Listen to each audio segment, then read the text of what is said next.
नमस्कार, न्यूज के इकलौते फैमिली शो न्यूज की पाठशाला में आप सभी का बहुत स्वागत। मैं हूं सुशांत सिन्हा।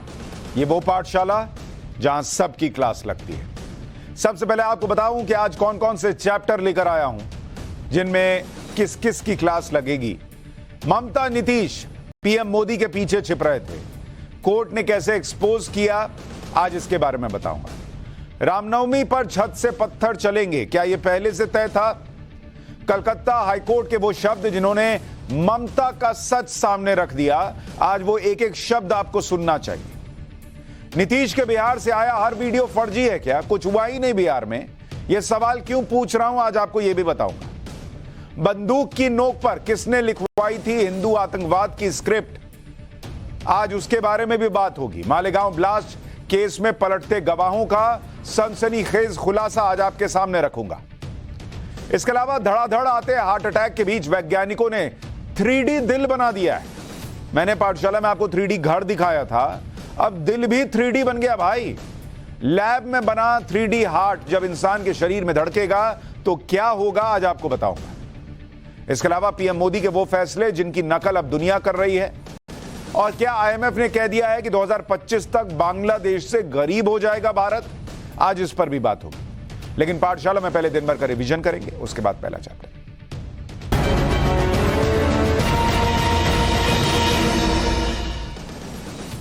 आम आदमी पार्टी के नेता मनीष सिसोदिया अगले 13 दिन जेल में ही रहेंगे। राउज एवेन्यू कोर्ट ने सिसोदिया को 17 अप्रैल तक के लिए न्यायिक हिरासत में रखने का आदेश दिया है। मनीष सिसोदिया को मनी लॉन्ड्रिंग केस में ईडी ने पेश किया था। हालांकि 26 फरवरी को गिरफ्तार किए गए मनीष सिसोदिया अब दिल्ली हाईकोर्ट में इस फैसले के खिलाफ गए हैं, जिस पर कल सुनवाई होगी। कभी कांग्रेस में रहे गुलाम नबी आजाद ने राहुल गांधी पर डायरेक्ट अटैक किया है और प्रधानमंत्री नरेंद्र मोदी की तारीफ की है। गुलाम नबी आजाद ने भारत जोड़ो यात्रा को दिखावा बताते हुए कहा कि लोकतंत्र खतरे में नहीं है, ऐसे आरोप लगते रहते हैं। इस दौरान आजाद ने प्रधानमंत्री नरेंद्र मोदी को दिल का अच्छा और साफ बताया। आज देश की 55 हस्तियों को पद्म पुरस्कारों से नवाजा गया। मुलायम सिंह यादव को मरणोपरांत पद्म विभूषण दिया गया, जिसे उनके बेटे अखिलेश यादव ने स्वीकार किया। लेखिका सुधा मूर्ति को पद्म भूषण मिला। फिल्म आरआरआर में नाटू नाटू के म्यूजिक कंपोजर और ऑस्कर विनर एमएम किरवानी को राष्ट्रपति द्रौपदी मुर्मू ने पद्मश्री से सम्मानित किया। एक्ट्रेस रवीना टंडन भी पद्मश्री पुरस्कार पाने वालों की लिस्ट में शामिल है। तेलंगाना पुलिस ने पेपर लीक केस में बीजेपी के प्रदेश अध्यक्ष बंदी संजय कुमार को गिरफ्तार कर लिया। इस मसले पर बीजेपी ने हाईकोर्ट जाने का फैसला किया है। इस दौरान बीजेपी ने राज्य सरकार के फैसले को गलत बताया। बीजेपी नेताओं ने सवाल पूछा कि किसी सांसद को बिना कोई सूचना दिए कैसे गिरफ्तार किया जा सकता है। बीजेपी ने सांसद बंदी संजय कुमार को आधी रात में उनकी ससुराल से उठाने को स्टेट गवर्नमेंट की साजिश बताया। तो ये हो गया पाठशाला में दिन भर का रिवीजन। अब आज की पहली क्लास, जिसमें बात बंगाल और बिहार की। आज आपको बताऊंगा कि कैसे ममता नीतीश पीएम मोदी के पीछे छिप रहे थे, लेकिन कोर्ट ने एक्सपोज कर दिया। क्या बंगाल में रामनवमी में छत से चले पत्थर प्री प्लान्ड थे? साथ ही आपको कलकत्ता हाईकोर्ट के वो शब्द बताऊंगा जिन्होंने ममता का सच बताया, और क्यों पूछना पड़ रहा है कि नीतीश के बिहार से आया हर वीडियो फर्जी है क्या? कुछ हुआ ही नहीं क्या बिहार में?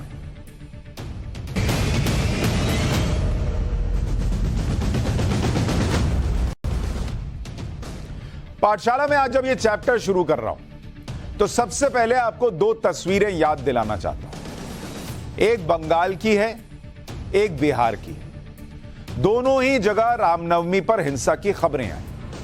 पत्थर चले, हिंसा हुई, लोगों को चोटें आईं, और ये तस्वीरें देश को चिंता में डालने वाली तस्वीरें, क्योंकि रामनवमी पर इस तरह की हिंसा देश में लगभग हर साल देखने को मिलने लगी है। बीते कुछ सालों से यह हो रहा है। कोई भी इन तस्वीरों को देखकर क्या सोचेगा कि बॉस राज्य की सरकार तो अब दोषियों को बख्शेगी नहीं, कड़ी कार्रवाई होगी, दंगाई किसी धर्म का हो उसे बख्शा नहीं जाएगा। लेकिन बॉस ये सब बातें अब बीते दौर की हो चुकी। हम जिस इंडिया में रह रहे हैं 2014 के बाद, वहां नया फैशन है कि अपनी हर नाकामी का ठीकरा नरेंद्र मोदी के सिर पे फोड़ दो।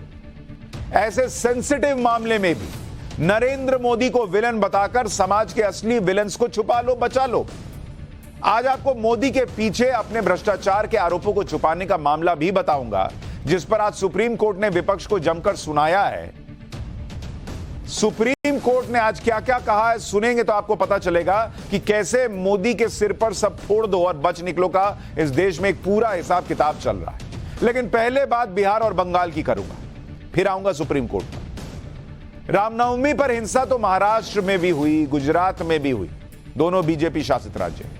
बंगाल में भी हुई, बिहार में भी हुई, लेकिन बिहार और बंगाल के मुख्यमंत्रियों ने सब बीजेपी का किया बताकर पूरे मामले की गंभीरता ही मिट्टी में मिला दी। दोनों मुख्यमंत्रियों के बयान एक बार आप सुनिए, आपको बताता हूं। बंगाल की मुख्यमंत्री हैं ममता बनर्जी। वो कह चुकी हैं कि बीजेपी ने बाहर से गुंडे बुलाए और बंगाल में हिंसा फैलाई। आज नीतीश कुमार भी यही कह रहे हैं कि बिहार में हिंसा के लिए बीजेपी जिम्मेदार है। तो बहुत सवाल तो यह भी है कि पब्लिक ने आपको फिर किस लिए चुना है, जब आपको पता सब है कि बीजेपी ने कराया है, लेकिन सब पता रहने के बाद भी आप उस हिंसा को, उस प्लानिंग को रोक नहीं पा रहे हैं। तो आप कर क्या रहे हैं फिर? आप मुख्यमंत्री की कुर्सी पर किस लिए बैठे हैं? दूसरा बड़ा सवाल तो यह है कि बॉस, अगर आपको सब पता है कि बीजेपी ने कराया है, तो अब तक कितने बीजेपी के नेता अरेस्ट हुए? नहीं हुए तो क्यों नहीं हुए? अगर बीजेपी ने कराया, आपको पता है, तो अरेस्ट कीजिए बीजेपी के बड़े बड़े नेताओं को। पर यह सब सवाल कोई पूछता नहीं। आम आदमी के जख्म पर पॉलिटिक्स हो रही है, होने दो वाला हिसाब चल रहा है। नरेंद्र मोदी पे सब डाल दो, हो गया खत्म।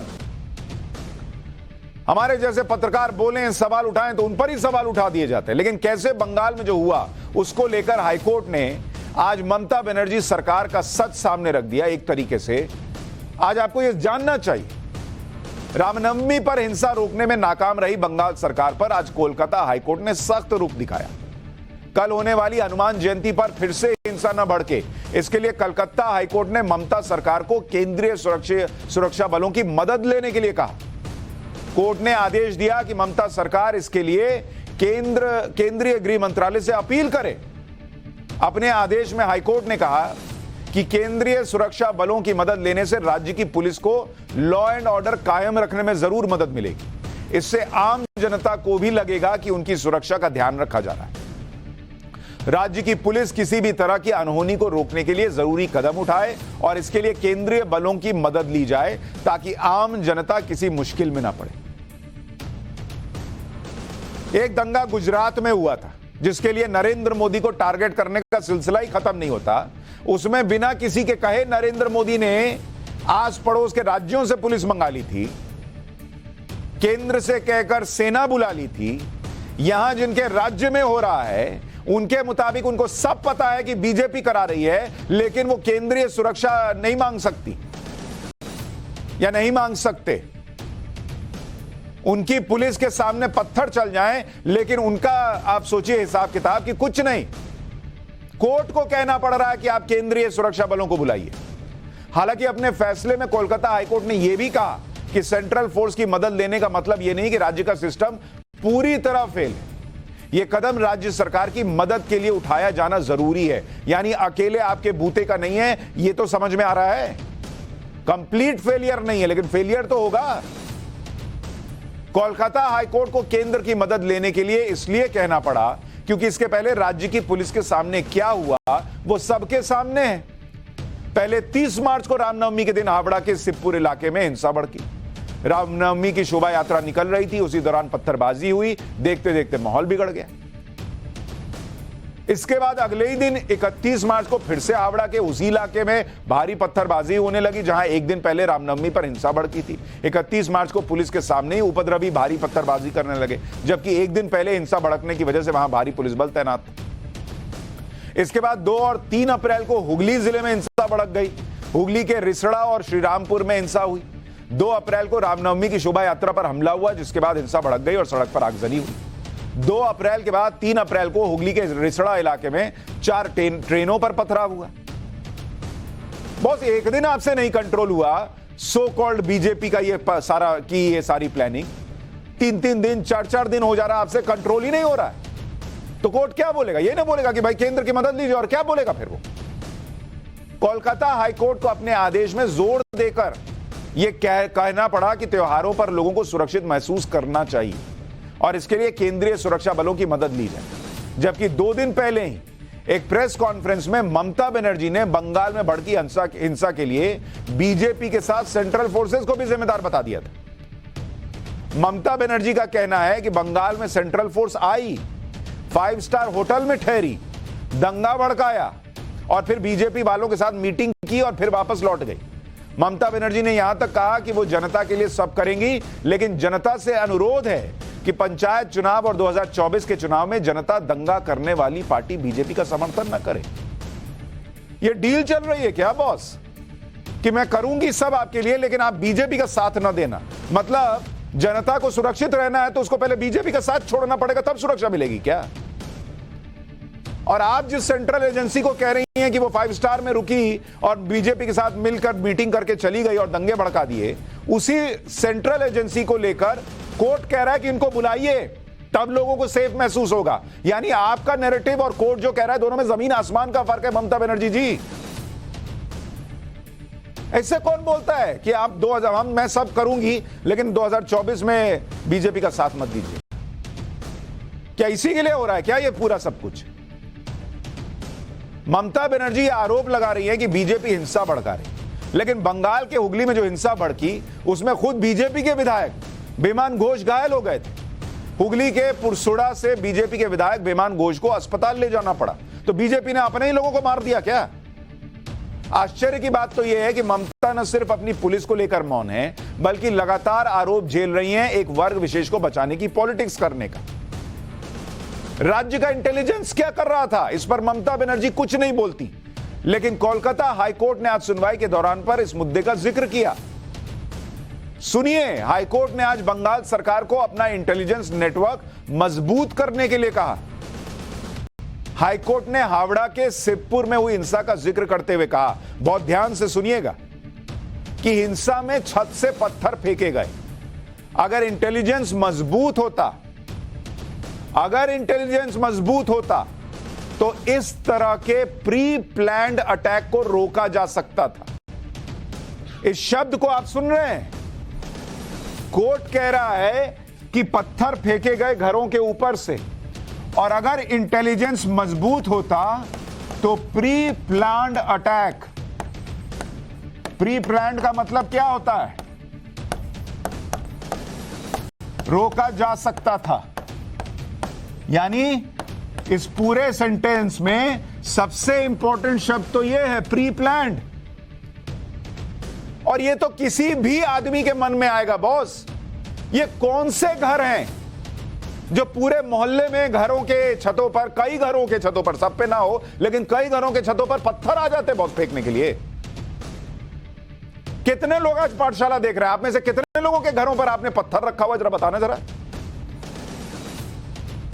इस साल हो, पिछले साल हो, देश के किसी भी हिस्से में इस तरह के पत्थर चलते हो? घरों के छत पे पत्थर इतने आते कहां से हैं बॉस? और ये प्री प्लान का मतलब क्या है फिर? ममता बनर्जी तो क्लीन चिट दे रही थी कि नहीं, सब रामनवमी में हिंसा फैलाने के लिए एक ही तरफ से हुआ। कोर्ट तो कह रहा है इंटेलिजेंस होता तो ये सब रुक सकता था। यानी ममता बनर्जी जो कह रही हैं और जो बातें दिख रही हैं और जो बेसिक प्रश्न उठ रहे हैं, दोनों में जमीन आसमान का फर्क है। कोलकाता हाईकोर्ट ने यह भी आदेश दिया कि हालात की गंभीरता को समझते हुए कल होने वाली हनुमान जयंती के संबंध में कोई भी व्यक्ति, चाहे वो कोई नेता हो या आम आदमी, सार्वजनिक रूप से ऐसा कोई बयान नहीं देगा। कोलकाता हाईकोर्ट ने यह भी कहा कि इस मामले को राजनीतिक रंग नहीं दिया जाना चाहिए। बंगाल में विपक्ष के नेता और बीजेपी विधायक शुभेंदु अधिकारी की जनहित याचिका पर आज कोलकाता हाईकोर्ट ने सुनवाई की थी, जिसमें ये सब बातें हुई। आज सुनवाई के दौरान बंगाल सरकार की तरफ से क्या कहा गया, सुनिएगा, सुनिए। बंगाल सरकार की तरफ से कहा गया कि हनुमान जयंती और रामनवमी का जश्न मनाना कोलकाता या पश्चिम बंगाल में इतना सामान्य नहीं है। मतलब अब इस बात पर चर्चा हो रही है कि रामनवमी मनाना जो है, यह सामान्य बात नहीं है, बंगाल की कॉमन नहीं है। मतलब इसमें भी एक साजिश की बू आती है कि देखिए ये तो कॉमन नहीं था, ये सब मनने लगा है बंगाल में।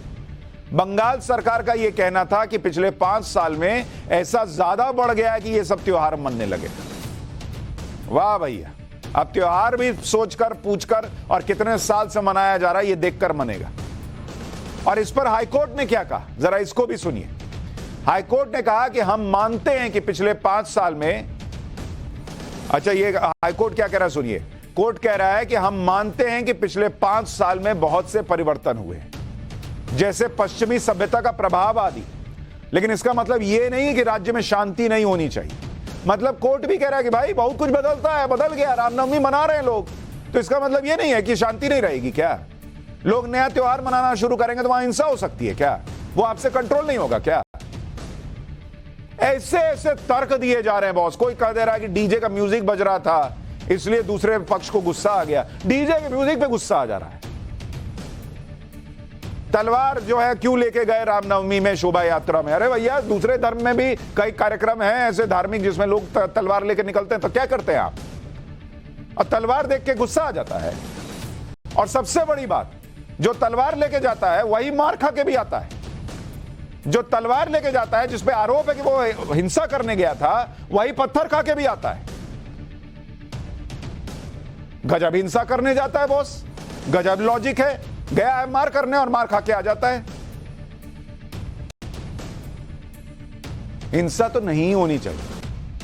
तलवार शोभा यात्रा में लेके जा रहे तो वो चलाने के लिए नहीं है, ये अच्छी बात है, लेकिन लॉजिक पे तो प्रश्न पूछे जाएंगे। पत्थर चलाना जो है वो बचाव है। ऐसी सी भी बातें कही जा रही बिहार में, अलग ही लेवल है बॉस। अब ममता सरकार ये तक कह दे रही कि रामनवमी मनाने का प्रचलन क्यों बढ़ रहा है राज्य में, गजब ही चल रहा है। हनुमान जयंती को लेकर भी ममता बनर्जी ने पहले ही हिंसा की आशंका जताते हुए कहा था कि उन्होंने सभी डीएम और पुलिस को अलर्ट कर दिया। लेकिन सवाल यह कि ममता बनर्जी ने यही काम रामनवमी पर क्यों नहीं किया? उन्हें तो रामनवमी पर भी हिंसा भड़कने की आशंका थी। उनको तो पता था कि सब बीजेपी कर रही है, बाहर से गुंडे बुला रही है। अगर उन्होंने रामनवमी पर भी डीएम और पुलिस को पहले से अलर्ट किया था तो हिंसा भड़क कैसे गई? वहीं कोलकाता हाईकोर्ट की सख्ती के बाद अब ममता बनर्जी कह रही हैं कि कल हनुमान जयंती शांतिपूर्ण तरीके से मनाई जाएगी। ममता बनर्जी ने कहा कि वो शांति चाहती है। बंगाल वो जगह है जहां हर त्योहार शांतिपूर्ण तरीके से मनाया जाता है। उनके मुताबिक वो राज्य और देश में शांति की कामना करती है। हाईकोर्ट के आदेश पर ममता बनर्जी ने कहा कि कानून अपना काम करेगा। कोर्ट ने जो भी आदेश दिए हैं उम्मीद है उन सबका पालन होगा। ये बंगाल का हाल है। अब बिहार की भी सुन लीजिए। कभी बिहार बंगाल एक ही हुआ करते थे, आजकल बिहार और बंगाल के मुख्यमंत्रियों की बातें एक लगने लगी। बिहार के सासाराम और बिहार शरीफ में हुई हिंसा पर आज नीतीश कुमार मीडिया के सामने आए बयान देने के लिए। ऐसा लगा कि इस बेहद गंभीर विषय पर नीतीश कुमार कुछ बड़ा संजीदा बयान देंगे, लेकिन ऐसा हुआ ही नहीं। नीतीश कुमार मीडिया से बात करते हुए हंस रहे थे। उनकी बॉडी लैंग्वेज से लग रहा था कि जैसे ये विषय बहुत गंभीर ही नहीं है। उनकी बातें सुनकर, उनकी हंसी सुनकर यही लगा कि या तो वो इस विषय को हल्के में ले रहे हैं या अपनी सरकार की नाकामी को अपनी हंसी के पीछे छुपा रहे हैं। एक बार जरा देखिए नीतीश कुमार की बॉडी लैंग्वेज। सब लोग लगा हुआ है, एक एक घर में जा जा करके देख रहा है। एक जगह जिनको जाना था जानबूझ करके वहां करवाया है। बिहार शरीफ में जो धंधा करने का कोशिश कोई किया है, ये सब पता चलेगा कुछ दिन के बाद। और कहीं कुछ है ही नहीं, ये कुछ न कुछ अंदर से इधर उधर किया। हम तो आप लोगों को क्या बोले, अरे आप लोग भी क्या बोलिएगा, आप लोग सब पटना में हैं। लेकिन जरा दिल्ली का देख न लीजिए, एगो नेता का बेटा ही ना किया था जी, उसको हम कहे थे कि नहीं अरेस्ट किए थे। ये सब कभी कुछ किया है? नीतीश कुमार दंगे पर सवाल पूछा जा रहा है, उनको हंसी किस बात की आ रही? उनके पीछे खड़ा एक आदमी, एक महिला नहीं हंस पा रहा है, और वो हंस के बता रहे हैं। जैसे बंगाल में भड़की हिंसा के लिए ममता बनर्जी ने सारा दोष बीजेपी पर मढ़ दिया, ठीक उसी तरह नीतीश कुमार ने भी किया। नीतीश कुमार ने किसी का नाम तो नहीं लिया, लेकिन इशारों में कह दिया कि 2 लोग हैं जो बिहार में इधर उधर कर रहे हैं। नीतीश कुमार ये भी दावा कर रहे हैं कि बिहार में पहले ऐसी हिंसा नहीं होती थी, इस बार ही ऐसा हुआ है। इसका भी सच बताऊंगा, लेकिन पहले सुनिए उनका बयान। सब लोगों ने इसमें काम किया, बहुत अच्छे ढंग से सब चीज कंट्रोल हुआ। और एक एक आदमी से पूछे और जान लीजिए, सब लोग लगा हुआ है, एक एक घर में जा जा करके देख रहा है। तो कुछ दिन के बाद आप लोगों को पता चलेगा। ये जानबूझ करके जानते हैं ना, ये सब किया गया। एक जगह जिनको जाना था जानबूझ करके वहां करवाया है, और दूसरा जगह बिहार शरीफ है। समझ गए? बिहार शरीफ नामकरण किसने किया है? बिहार था, पूरे राज्य का नाम बिहार और उस जगह का नाम बिहार। और उसको हम ही किए बिहार शरीफ। आप जरा जान लीजिए, भूलिए मत। तो उस बिहार शरीफ में जो धंधा करने का कोशिश कोई किया है, ये सब पता चलेगा कुछ दिन के बाद। कुछ से कुछ बोलते रहता है, लेकिन हम तो एक एक को लगाए हुए हैं और एक एक घर में लोग जा रहा है, आप जान लीजिए। और कहीं कुछ है ही नहीं, ये कुछ न कुछ अंदर से इधर उधर किया।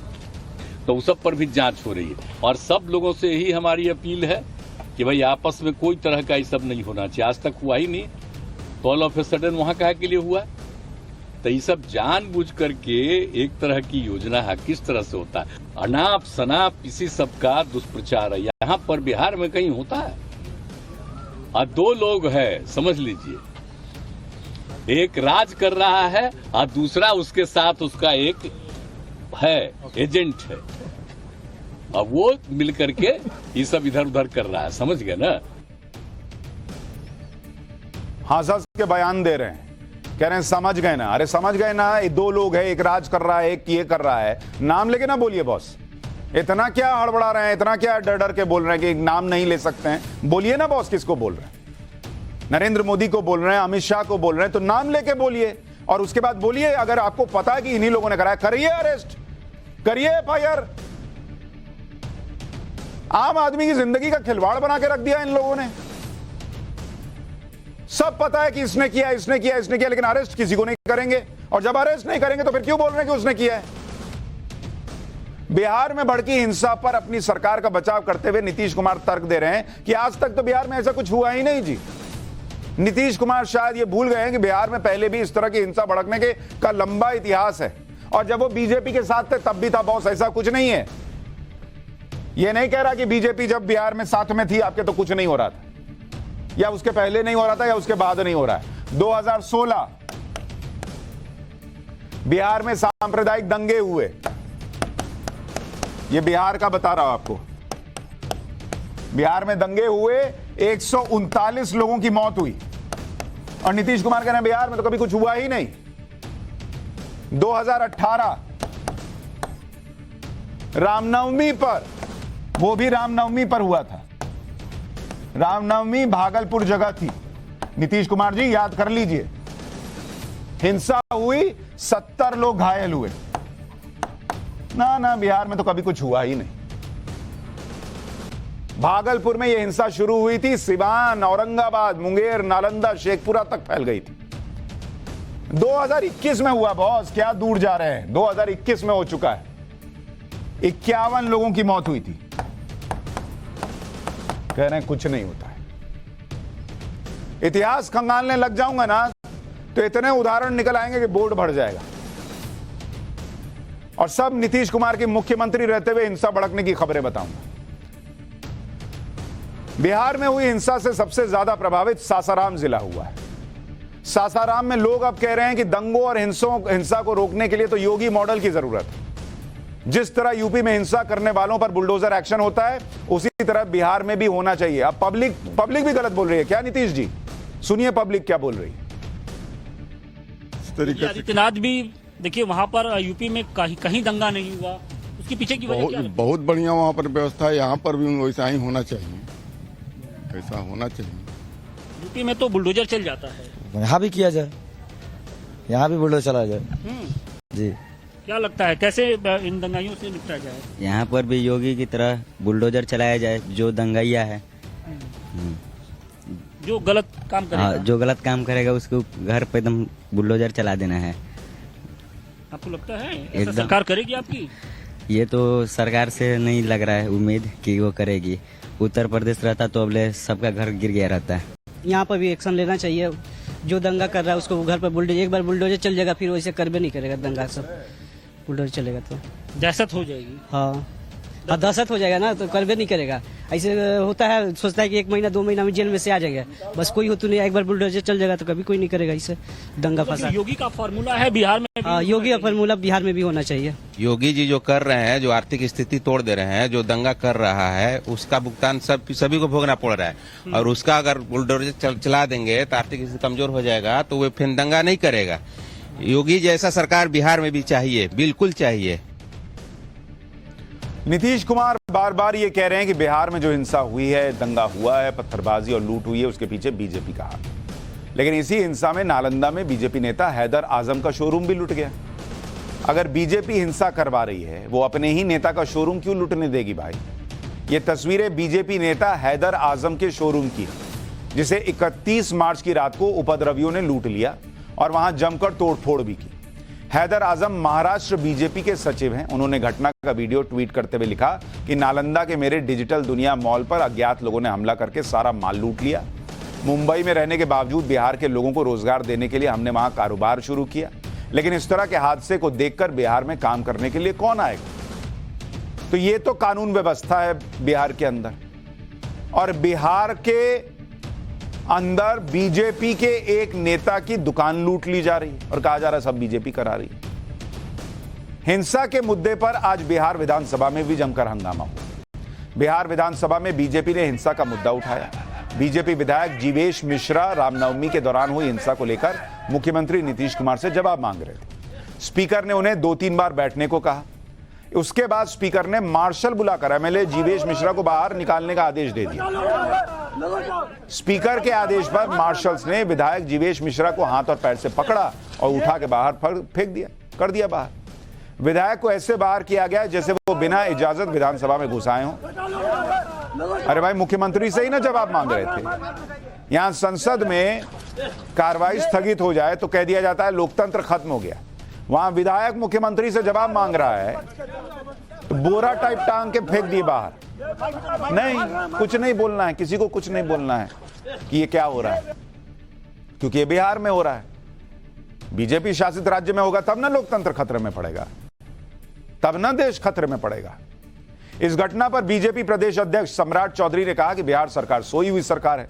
सवाल पूछने पर नीतीश कुमार विधायकों को बाहर फेंकवा दिया जा रहा है। उधर असदुद्दीन ओवैसी ने आज फिर नीतीश कुमार पर पलटवार करते हुए कहा कि नीतीश कुमार उनके सवालों के जवाब नहीं दे रहे। ओवैसी कह रहे हैं कि नीतीश कुमार को हिंसा प्रभावित जगह पर जाना चाहिए। इफ्तार पार्टी में खजूर खाने से कुछ नहीं होगा। बिहार में जिसने भाजपा को मजबूत किया, जिसने भाजपा की जड़ें मजबूत कर दी बिहार में, वो हम पर इल्जाम लगा रहा है। ये क्या नीतीश कुमार लगता है कि नोटरी एजेंट है? अरे भाई, हमने वाजिब सवाल उठाया था। आप आपके भतीजे को लेकर जाइए ना, उस जगह पर जाइए, मदरसा अजीजिया को जाइए, कंपनसेशन का ऐलान करिए। पुलिस ओहदेदार जो थे, जो नाकाम साबित हुए, सस्पेंड करिए उनको। उस बजाय ये करने के दोनों बैठकर इफ्तार पार्टी में खजूर खा रहे हैं। तो ये इनकी नाकामी है। दंगा हो, भ्रष्टाचार पर कार्रवाई हो, हर जगह पीएम मोदी पर सब डाल दो। बिहार बंगाल में चल रहा है, सब करो, बच निकलो।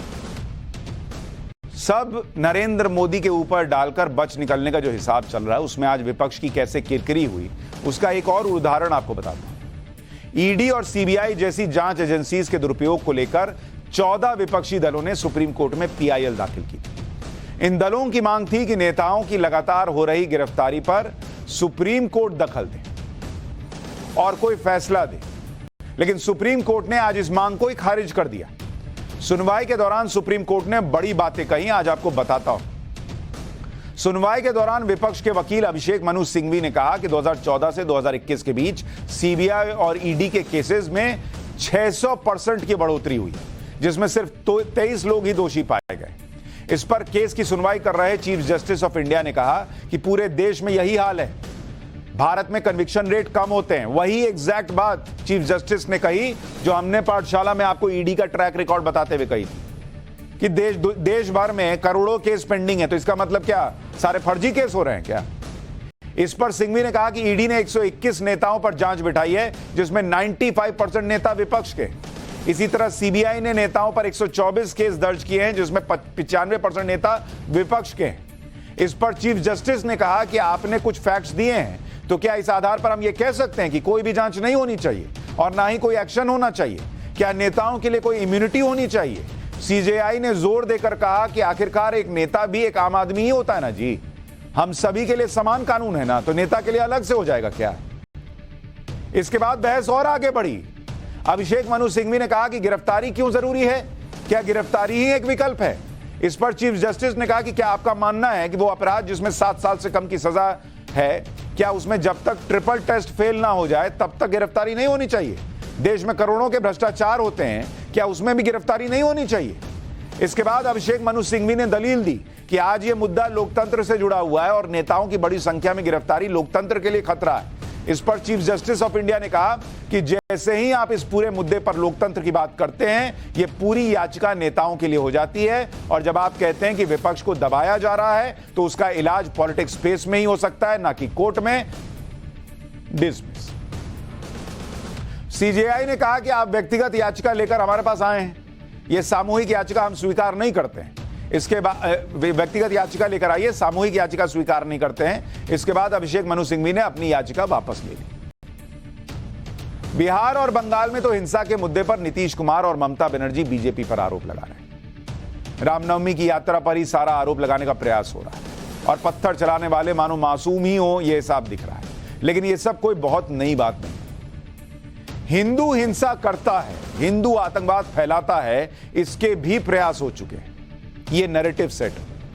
इसी तरह की एक थ्योरी 2008 में भगवा आतंकवाद की पेश की गई थी। आज भगवा आतंकवाद की थ्योरी को एक्सपोज करने वाला चैप्टर लेकर आया हूं, जिसमें आपको बताऊंगा कि बंदूक की नोक पर किसने लिखवाई थी हिंदू आतंकवाद की स्क्रिप्ट, और मालेगांव ब्लास्ट केस में पलटते गवाहों का सनसनीखेज खुलासा क्या कहता है।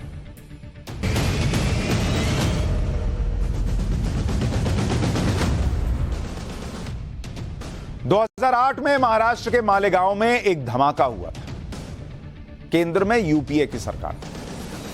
उसके बाद देश में अचानक हिंदू आतंकवाद की चर्चा होने लगी। कांग्रेस के नेताओं ने भी भगवा टेरर को लेकर लगातार बयान दिए। मालेगांव ब्लास्ट केस के गवाह ने ऐसा खुलासा किया है जिससे हिंदू आतंकवाद की थ्योरी का बुलबुला फूट गया। हिंदू आतंकवाद शब्द कैसे निकला और कैसे कांग्रेस पर इसे लेकर गंभीर आरोप लग रहे हैं, इसे आज आपको डिटेल में सुनना चाहिए। मालेगांव ब्लास्ट केस में जिन सबूतों और गवाहों के बयानों के आधार पर हिंदू आतंकवाद की थ्योरी गढ़ी गई थी, वो गवाह अब अपने बयान से बदल रहे हैं और बता रहे हैं कि इस मामले में बयान किस तथ्य पे बताया कि दबाव बनाकर बयान लिए गए थे। मालेगांव ब्लास्ट केस में ही कर्नल पुरोहित और बीजेपी सांसद साध्वी प्रज्ञा आरोपी है। अब सोचिए कि उस दौर में यूपीए सरकार में जांच एजेंसियों ने क्या काम किया बॉस। और गवाह जो आरोप लगा रहे हैं, अगर वो सही है तो दबाव डालकर बंदूक की नोक पर हिंदू टेरर स्थापित करने की कोशिश हुई क्या? मालेगांव केस में अपने बयान से पलटने वाले नितिन जोशी 34वें गवाह हैं और वो अकेले नहीं हैं। पिछले कुछ दिनों में 3 और गवाह अपने बयान से पलट चुके हैं। उनके बारे में भी सुनिए।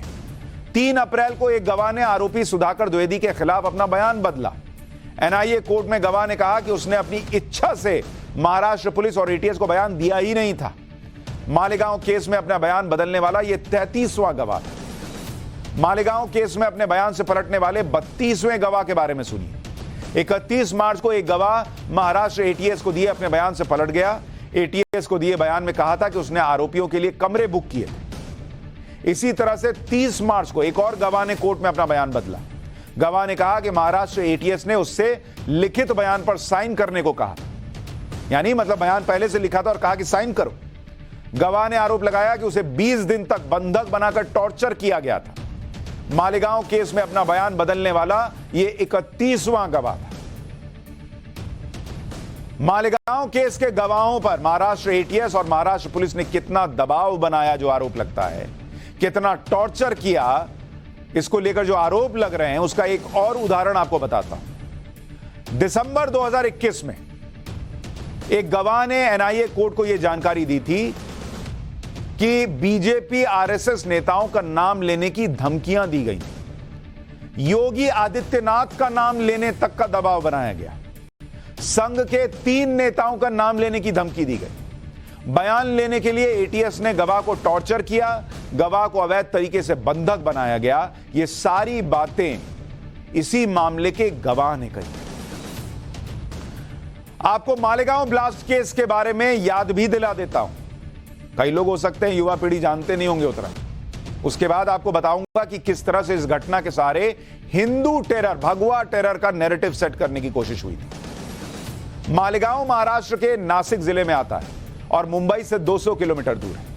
इसी मालेगांव में 29 सितंबर 2008 को एक जोरदार ब्लास्ट हुआ था। धमाका एक ट्रांसपोर्ट कंपनी के सामने अंजुमन चौक और भीखू चौक के बीच हुआ। एक मोटरसाइकिल में आईईडी के जरिए ब्लास्ट किया गया। ब्लास्ट में 6 लोगों की मौत हुई थी, 101 लोग घायल हो गए थे। धमाकों के बाद इस मामले की जांच कैसे आगे बढ़ी वो भी बताता हूं। 30 सितंबर 2008 को मालेगांव के आजाद नगर पुलिस थाने में केस दर्ज हुआ।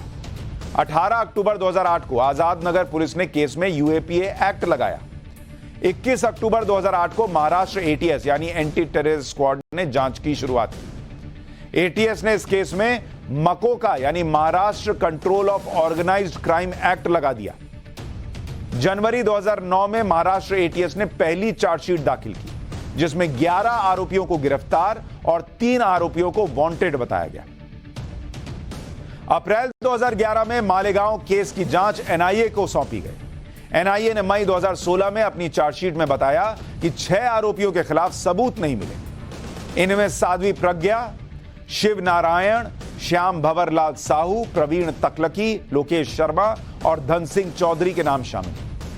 एनआईए ने यह भी कहा कि इस मामले में मकोका नहीं लग सकता बॉस, लेकिन तब लगा दिया गया था। इसी के बाद साध्वी प्रज्ञा और कर्नल पुरोहित को जमानत मिल पाई। फिलहाल इस मामले की जांच अभी चल रही है और जो गवाह पलट रहे हैं उनके बयान एटीएस और महाराष्ट्र पुलिस ने दर्ज किए थे।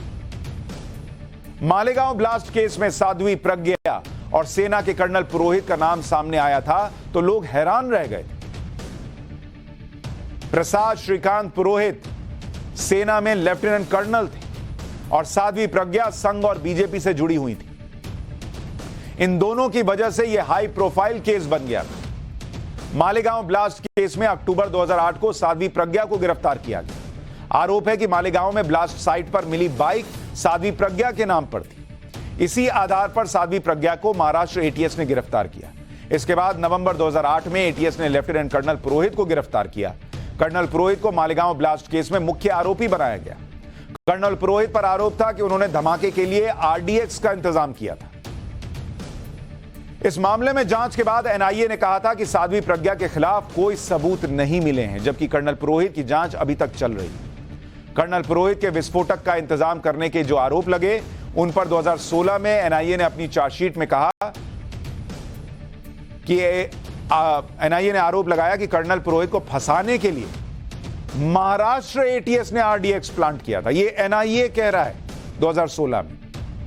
एनआईए के मुताबिक हेमंत करकरे के नेतृत्व में एटीएस ने पुरोहित के खिलाफ सबूत प्लांट किए थे। एनआईए के मुताबिक एटीएस के सब इंस्पेक्टर ने नासिक के देवलाली में सुधाकर चतुर्वेदी के घर पर आरडीएक्स के निशान छोड़े।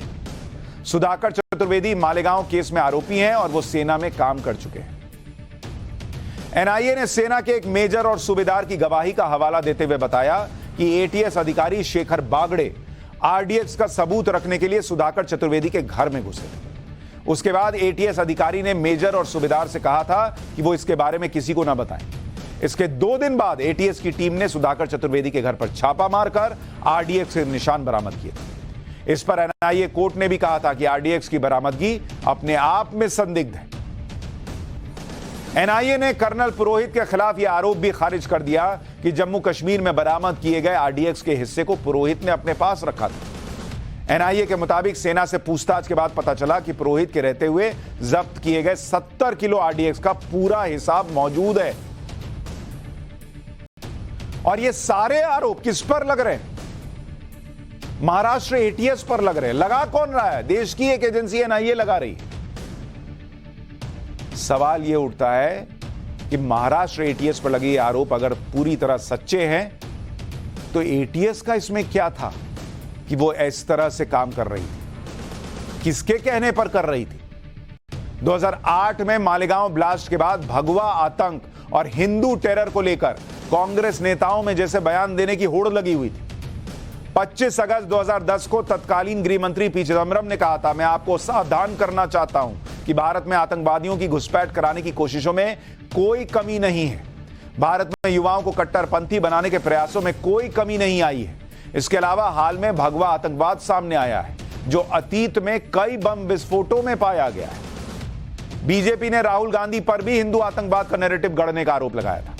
बीजेपी ने आरोप लगाते हुए कहा था कि साल 2010 में अमेरिका के राजदूत टिमोथी रोमर ने राहुल से लश्कर तैयबा के बारे में पूछा था। तब राहुल ने कहा कि आप लश्कर को भूल जाइए, भारत को हिंदू आतंकवाद से ज्यादा खतरा है। यह बीजेपी का आरोप था। कांग्रेस सांसद दिग्विजय सिंह न जाने कितनी बार हिंदू आतंकवाद और भगवा टेरर को लेकर बोल चुके हैं। जून 2018 में दिग्विजय सिंह ने कहा था कि जितने भी हिंदू धर्म वाले आतंकवादी पकड़े गए हैं सब संघ के कार्यकर्ता रहे।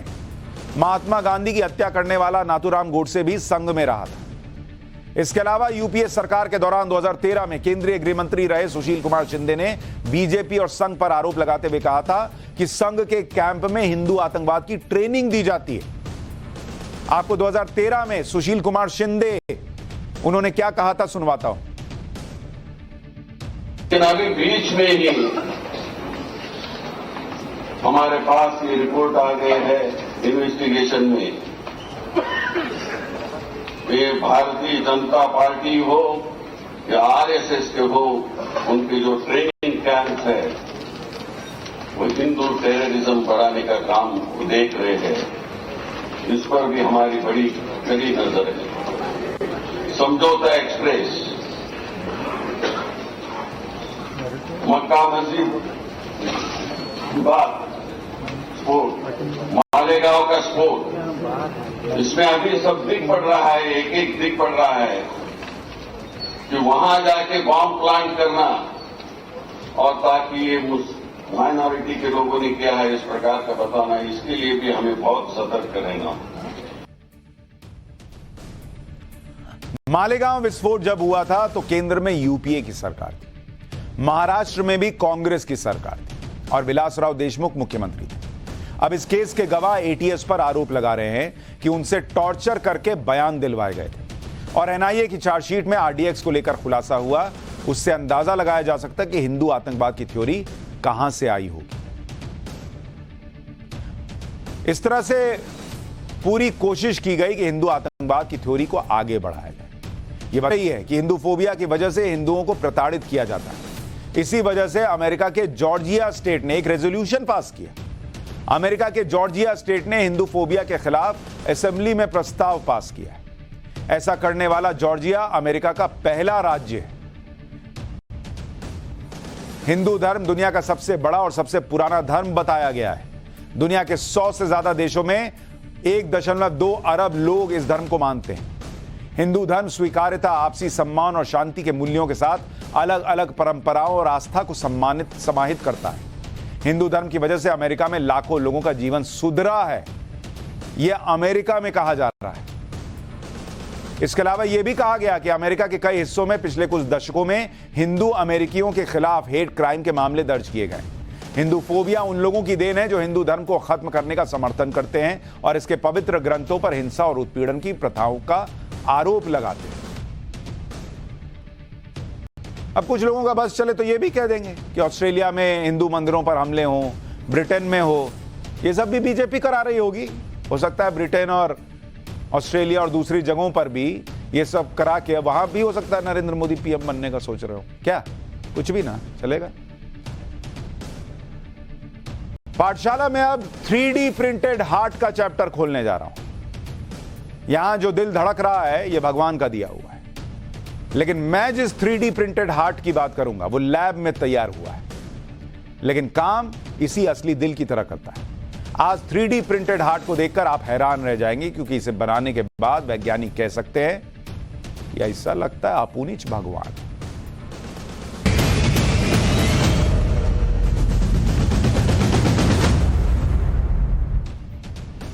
पाठशाला में कुछ दिन पहले मैंने आपको 3D प्रिंटेड मकान दिखाए थे। इन्हें बिना किसी मिस्त्री मजदूर के 3D तकनीक से बनाया जाता है।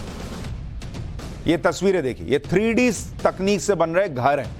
3D प्रिंटेड मकान सस्ते और कम समय में बनने वाले। अच्छा, अब तक ये माना जाता था कि 3D प्रिंटेड खिलौने हो सकते हैं, मूर्ति हो सकती है, गहने हो सकते हैं, फर्नीचर हो सकता है, मकान बना लो ज्यादा से ज्यादा। लेकिन अब वैज्ञानिक नेक्स्ट लेवल पर काम कर रहे हैं भाई। मानव अंग बन रहा है 3D टेक्नोलॉजी से। अब आपको दिखाता हूं 3D प्रिंटेड हार्ट की तस्वीर। ये जो आप देख रहे हैं ये 3D तकनीक से बना हुआ दिल है बॉस, जिसे लैब में बनाया गया है। ये हमारे शरीर में मौजूद हार्ट की तरह काम करता है। हार्ट का मुख्य काम शरीर में ब्लड को पंप करना है, ये भी वही काम करता है। अच्छा, देखने में कैसा खिलौना जैसा लग रहा है, लेकिन ये मेडिकल क्षेत्र में एक बहुत बड़ी खोज है। इसमें नीचे की तरफ एक थैली जैसी चीज लगाई गई है, इसी थैली से ही इसे एनर्जी मिलती है। ये जो नीले रंग की थैली देख रहे हैं, इसी से ये एनर्जी लेता है। सामान्य भाषा में आप इसे बैटरी कह सकते हैं। इस 3D प्रिंटेड हार्ट के 2 लेवल हैं। पहला इसे लैब में तैयार करना और दूसरा हार्ट सर्जरी के जरिए इसे मरीज में फिट करना। लैब में बनेगा, फिर ध्यान लगेगा। इसे लैब में एक खास पॉलीमर एलिमेंट की मदद से बनाया गया है। इसमें पहले हार्ट का साइज, शेप फीड किया गया। इसके बाद 3D printed machine, printing machine heart तैयार कर देती है, दिल बना देती है। वैसे तो असली हार्ट लाल रंग का होता है, जो आपने दिल देखा वो तो आप कहेंगे ये तो लाल होता है, ये क्या सफेद सफेद दिल कैसे? लेकिन पॉलीमर एलिमेंट की वजह से इसका रंग सफेद है, और जब शरीर में लग जाएगा तो ये भी लाल ही होगा भाई। चारों तरफ से खून होगा, ब्लड पंप करने की वजह से ये भी लाल हो जाएगा। अब तक इस 3D प्रिंटेड हार्ट के रिजल्ट कमाल के रहे, लेकिन अब इसे हार्ट के मरीजों पर इस्तेमाल करना दूसरा बड़ा चैलेंज है, क्योंकि यह एक रोबोटिक हार्ट है। इसमें एनर्जी का कंट्रोल अलग से लगाना होगा, यानी इसकी धड़कन कभी बंद नहीं हो, यह सुनिश्चित करना होगा। मुझे पता है कि इस हार्ट को देखकर आपके मन में यही सवाल आ रहा होगा कि जब दिल धड़कना बंद नहीं होगा तो फिर तो इंसान कभी मरेगा ही नहीं, फिर तो अमर हो जाएगा। इसके बारे में आगे बताऊंगा। थोड़ा दिल थाम के बैठिए, ओरिजिनल वाला दिल थाम के बैठिए कि अमर होंगे कि नहीं। लेकिन उससे पहले नए हार्ट के बारे में थोड़ा और बताता, फिर बताऊंगा कि ये दिल अगर चलता ही रहेगा तो क्या आप भी जिंदा ही रहेंगे। जिस तरह हार्ट के कुछ मरीजों को पेसमेकर लगाया जाता है, उसी तरह 3D प्रिंटेड हार्ट की ये जो खोज है, ये नई खोज है। अंतर सिर्फ इतना है कि ये पेसमेकर से भी बड़ी खोज साबित हो सकती है। इस 3D प्रिंटेड हार्ट को अमेरिका के MIT यानी मैसाचुसेट्स इंस्टीट्यूट ऑफ टेक्नोलॉजी के वैज्ञानिकों और इंजीनियर्स ने मिलकर बनाया है। यह हार्ट मरीजों के लिए 2 तरीके से काम करेगा। अगर हार्ट के किसी अंग जैसे वॉल्व या आर्टरीज में दिक्कत है तो सिर्फ उसी हिस्से के लिए काम करेगा। अगर मरीज का पूरा हार्ट कमजोर है तो यह पूरे हार्ट का भी काम कर देगा। जैसे मैंने आपको बताया, इसमें पॉलीमर बेस्ड इंक का इस्तेमाल किया गया है, जिसकी वजह से इसके आकार और शेप को बदला जा सकता है। हर मरीज के हार्ट का साइज और पंप करने की क्षमता अलग अलग होती है, इसीलिए इसे मरीज के हिसाब से कस्टमाइज किया जा सकता है। इसे एनर्जी देने के लिए आर्टिफिशियल एओर्टा लगाया गया है ताकि हार्ट को पंप करने में मदद मिले। इसे मरीज की जरूरत के हिसाब से 1 दिन में तैयार किया जा सकता है, 1 दिन में। 3D प्रिंटेड हार्ट की एक और खास बात यह है कि इससे पल्स रेट, बॉडी फंक्शन और ब्लड को आसानी से मॉनिटर किया जा सकता है। इसके अलावा हार्ट के किसी हिस्से में कोई गड़बड़ी हो रही हो तो उसे भी बताया जा सकता है। 3D प्रिंटेड हार्ट को पहली बार नहीं बनाया गया है। दुनिया भर के कई देश इस पर काम कर रहे हैं, लेकिन MIT को इसमें बड़ी सफलता मिली है, इसलिए उसकी चर्चा ज्यादा हो रही है। वैसे आपको जानकर हैरानी होगी कि दुनिया भर के वैज्ञानिक 70 से ज्यादा 3D प्रिंटेड ऑर्गन पर काम कर रहे हैं। उसके बारे में भी बताऊंगा, लेकिन उससे पहले उस हार्ट डिजीज के बारे में बता देता हूं जिसके मरीजों के लिए यह नया 3D प्रिंटेड हार्ट एक वरदान बनने वाला है। इस बीमारी को कहते हैं TAVR। लोग सोच रहे होंगे कि ये यूज कहां होगा भाई। जो इस बीमारी के बारे में बता रहा हूं उसका नाम है TAVR, जिसको कहते हैं ट्रांस कैथेटर एओर्टिक VR यानी वॉल्व रिप्लेसमेंट। दुनिया भर में हर साल 1.5 लाख सर्जरी होती है। 1.5 लाख सर्जरी होती है किसकी? TAVR की समस्या की। हर साल सर्जरी पर खर्च कितना आता है? 2023 में जो खर्च आया था 29,517 करोड़ रुपए का आया था। CR इतना खर्च आ चुका है सिर्फ इस बीमारी से लड़ने के लिए, और 2028 तक कहा जा रहा है कि ये खर्च, ये बीमारी सोचिए कितनी बढ़ जाएगी कि करीब 70,000 करोड़ के आसपास हो जाएगा। 70,000 करोड़ के आसपास। भारत में कितने मरीज हैं? 60 लाख प्लस, 60 लाख प्लस, और ये हर उम्र के हैं। और भारत में सर्जरी का खर्च कितना है? ये 3 से 6 लाख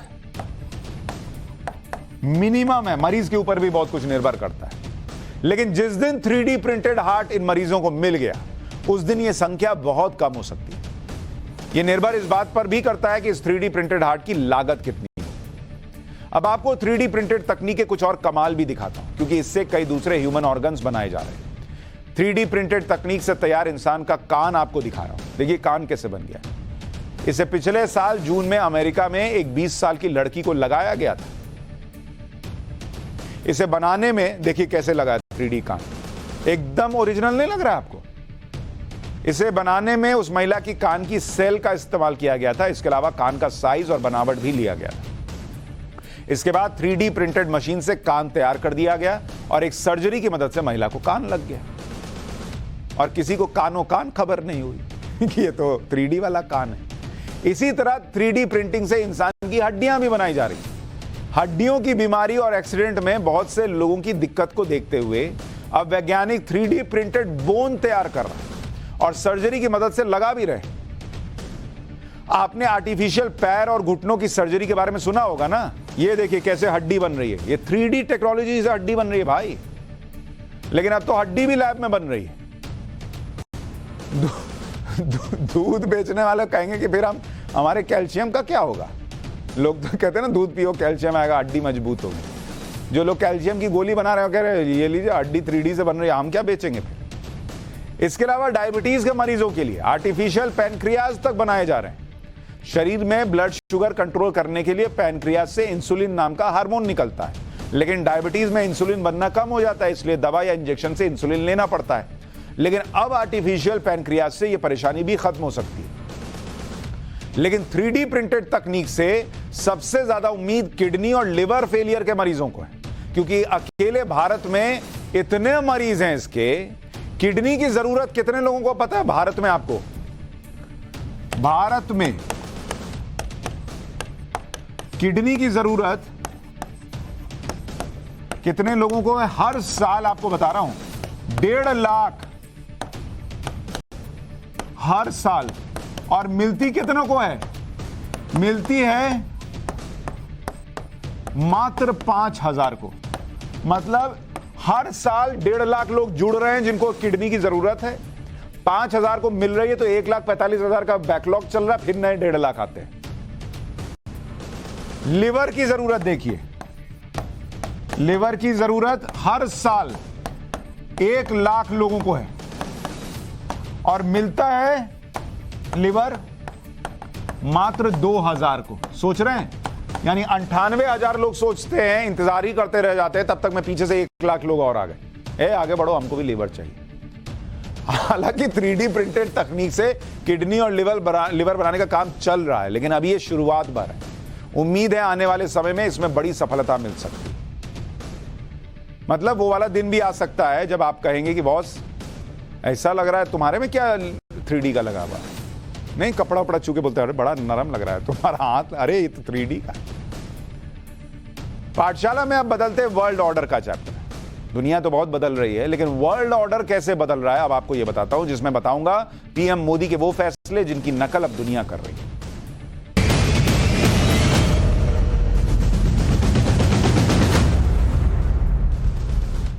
हमने आपको कल ही पाठशाला में बताया था कि अमेरिकी एजेंसी के सर्वे में पीएम मोदी दुनिया में सबसे लोकप्रिय नेता है। दुनिया के कई देशों के नेता भी ये मानते हैं कि अगर रूस यूक्रेन युद्ध कोई रुकवा सकता है तो वो भारत है, वो नरेंद्र मोदी है।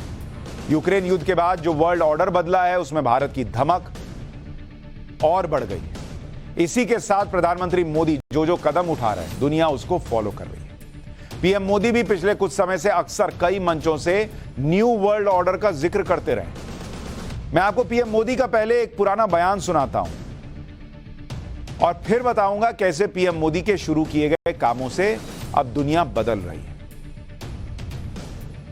जैसे द्वितीय विश्व युद्ध के बाद, सेकंड वर्ल्ड वॉर के बाद पूरी दुनिया में बहुत बदलाव आए,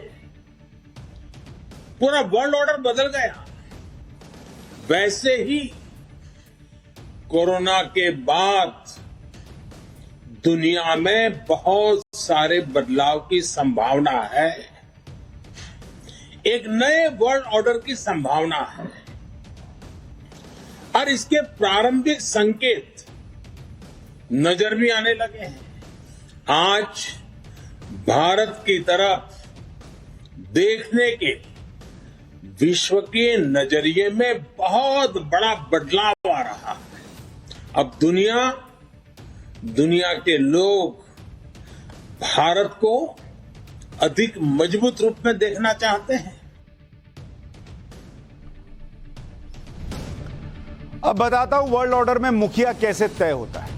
दरअसल वर्ल्ड ऑर्डर युद्ध सेना का मजबूती या हथियारों के जखीरे से तय नहीं होता। यह तय होता है इकोनॉमी और डिप्लोमेसी से। इन्हीं दो क्षेत्रों में पीएम मोदी के एक्शन को आज पूरी दुनिया कॉपी कर रही है। पीएम मोदी ने पिछले कुछ सालों में डिप्लोमेसी और इकोनॉमी का मजबूत स्तंभ माने जाने वाले इंडस्ट्री, करेंसी और ऑयल को लेकर जो नीतियां अपनाई हैं वो पूरी दुनिया में देखी जा रही हैं और दूसरे देश उसकी नकल कर रहे हैं।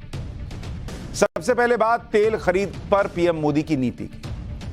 भारत की राह पर चलते हुए जापान ने भी अमेरिका और यूरोपीय देशों के विरोध को दरकिनार कर रूस से तेल खरीदना शुरू कर दिया।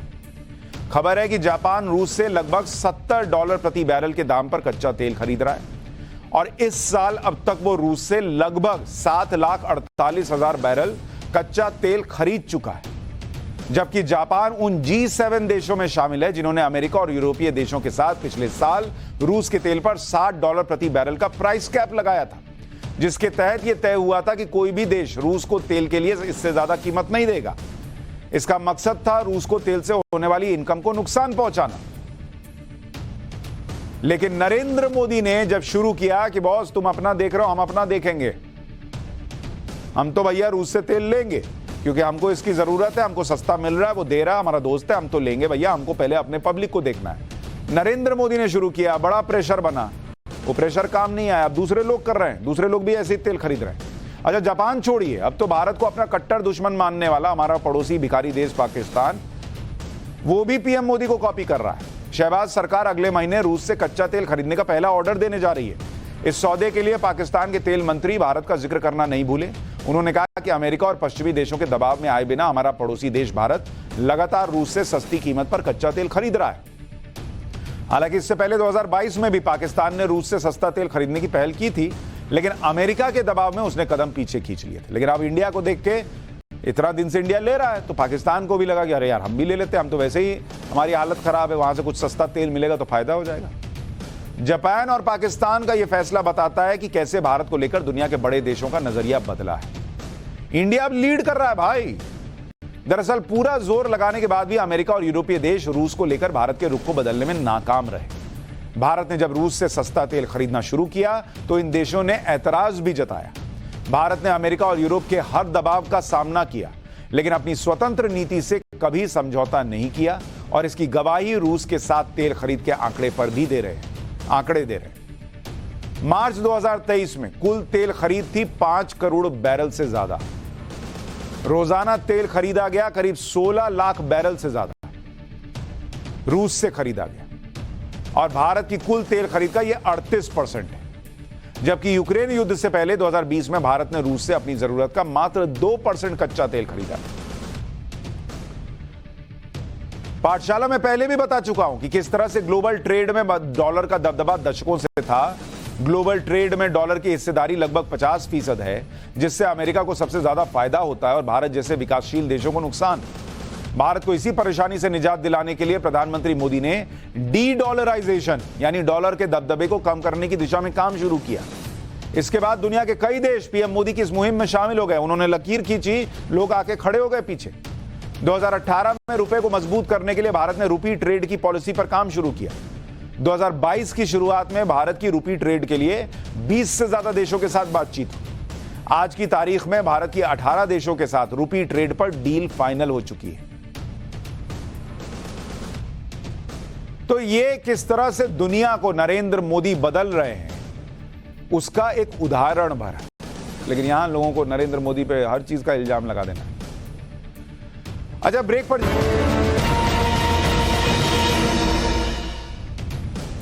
पाठशाला में अब फैक्ट चेक की क्लास। सोशल मीडिया पर पूर्व क्रिकेटर और टीएमसी नेता कीर्ति आजाद का एक ट्वीट वायरल है। यह ट्वीट 2 अप्रैल का है, जिसमें आईएमएफ के हवाले से दावा किया गया है कि 2025 तक भारत बांग्लादेश से भी ज्यादा गरीब हो जाएगा। इतना ही नहीं, यह भी दावा किया जा रहा है कि भारत अब विकासशील देश भी नहीं रहा। हमने कीर्ति आजाद के इस ट्वीट का फैक्ट चेक किया। हमारी रिसर्च में उनके ट्वीट में जो तस्वीर नजर आ रही है वो गलत निकली। दरअसल आईएमएफ ने ऐसी कोई रिपोर्ट ही नहीं जारी की है। उल्टे आईएमएफ की एमडी क्रिस्टलिना जॉर्जीवा ने पिछले दिनों भारत की तारीफ की थी। उन्होंने भारत को ब्राइट स्पॉट बताया था और कहा था कि 2023 में ग्लोबल ग्रोथ में भारत की भागीदारी 15% तक पहुंच जाएगी। लेकिन ये फर्जी पोस्ट जो है वो सोशल मीडिया पर वायरल किया जा रहा है, जिसमें दावा है कि भारत बांग्लादेश से गरीब हो जाएगा 2025 तक। तो ऐसे पोस्ट से बच के रहना है। लेकिन पाठशाला में आज के लिए इतना ही और